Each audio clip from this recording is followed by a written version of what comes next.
जय हिंद साथियों, मनोज एकेडमी में आपका स्वागत है।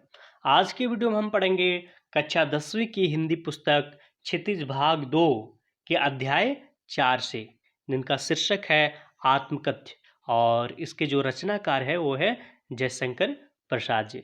तो आज हम इस कविता के प्रश्न अभ्यास का प्रश्न उत्तर करेंगे। तो साथियों, इससे पहले भी मैंने हिंदी के अन्य अध्याय के ऊपर प्रश्न उत्तर करा चुका हूं। तो आप वो वीडियो नहीं देखे हैं तो हमारे चैनल के प्लेलिस्ट में जाके उस सारे वीडियो देख सकते हैं। तो चलिए आज के इस आत्मकथ्य का प्रश्न अभ्यास का प्रश्न उत्तर करते हैं। तो देखते हैं पहला प्रश्न है कि कवि आत्मकथा लिखने से क्यों बचना चाहता है। तो इसका हम उत्तर करेंगे कि कवि आत्मकथा लिखने से इसलिए बचना चाहता है क्योंकि, अब इसको हम पॉइंट वाइज लिखेंगे तो ज़्यादा बेहतर होगा। क में लिखेंगे कि कवि के अनुसार अभी आत्मकथा बताने का उचित समय नहीं आया है।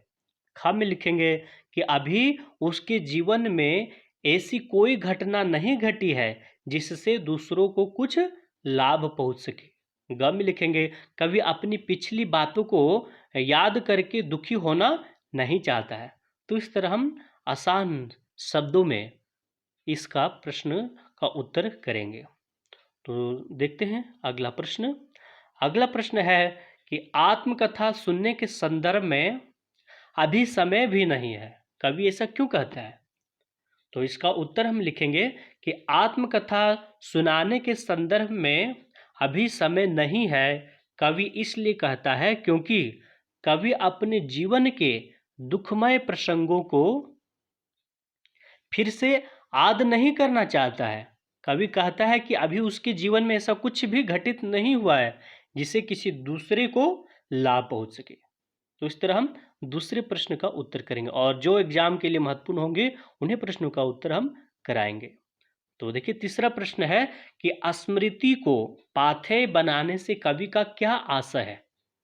तो इसका उत्तर हम लिखेंगे कि स्मृति को पाथेय बनाने से कवि का आशय यह है कि कवि ने अपने प्रियतम के साथ जो थोड़े बहुत सुखद क्षण बिताए थे उन्हीं यादों के सहारे अब वह पूरी जिंदगी बिता देना चाहता है। तो इस तरह हम तीसरे प्रश्न का उत्तर लिखेंगे। अब देखिए चौथा प्रश्न क्या है। चौथा में कि भाव स्पष्ट कीजिए। इसमें क और ख के दो पंक्ति दिए गए, उसका हमको भाव स्पष्ट करना है। तो कि क में क्या है कि मिला कहाँ वह सुख जिसका मैं सपने देखकर जाग गया, आलिंगन में आते आते मुस्कुरा कर जो भाग गया।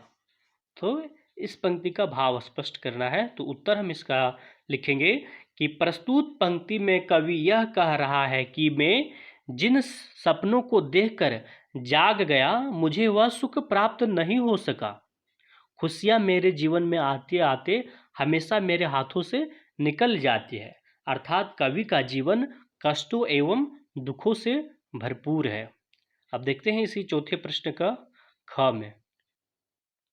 ख क्या है कि जिनकी अरुण कपोलों की मतवाली सुंदर छाया में अनुरागिनी उषा लेती थी जिन निज सुहाग मधुमाया में। तो इस ख की पंक्ति का उत्तर हम करेंगे कि प्रस्तुत पंक्ति में कवि यह कह रहा है कि मेरी प्रियतमा के कपोलों का सुंदर इतना मादक एवं शीतल है कि प्रातः काल की उषा भी अपनी लालिमा उसी से उधार लेती थी। अब देखिए पांचवा प्रश्न है कि उज्जवल गाथा कैसे गाऊं मधुर चांदनी रातों की कथन से कवि क्या कहना चाहता है। तो इसका उत्तर हम करेंगे कि इस पंक्ति के माध्यम से कवि यह कहना चाहता है कि उसने जीवन में अपनी प्रियतमा के साथ चांदनी रातों में जो थोड़े बहुत खुशी के पल बिताए थे उन्हें फिर से याद करने में कवि अपने आप को विवश पाता है। अब देखिए सातवां प्रश्न, छठा प्रश्न नहीं करा रहे हैं, सातवां प्रश्न देखिए, कवि ने जो सुख का स्वप्न देखा था उसे कविता में किस रूप में अभिव्यक्त किया है। तो इसका उत्तर हम लिखेंगे कि एक कवि ने अपने जीवन में अपने प्रियतमा के साथ हंसी खुशी के क्षण बिताने का ख्वाब देखा था। वह चाहता था कि अपने प्रिय के साथ बैठकर चांदनी रातों में कुछ मधुर क्षण बिता सके। तो इस तरह इस अध्याय का प्रश्न उत्तर जो थे वो कंप्लीट होता है। तो साथियों, आपको ये वीडियो कैसा लगा आप हमें कमेंट करके अवश्य बताएं। साथ ही हमारे चैनल में न्यू आए हैं तो हमारे चैनल को सब्सक्राइब कर बेल आइकन अवश्य दबा लें, ताकि जितने भी महत्वपूर्ण वीडियो हमारे चैनल की ओर से आते हैं वो आप तक बहुत जल्द पहुंच सके। आपका बहुत बहुत धन्यवाद।